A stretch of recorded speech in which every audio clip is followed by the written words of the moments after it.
Nakita tayo ni Mona naghahalikan kagabi. Finally, magiging legal na tayo. Hindi, nakita niya tayo pero hindi ka niya nakilala. You know, that's good. Kasi nagalit siya. Siguradong mas lalong magagalit yun kapag malaman niyang ikaw yung kahalikan ko. Excuse me? What's that supposed to mean?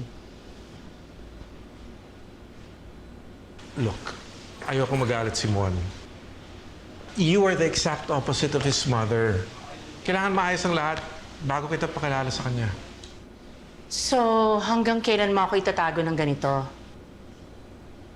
Hanggang kaya. Hanggang kailan mo ba ako isisikreto?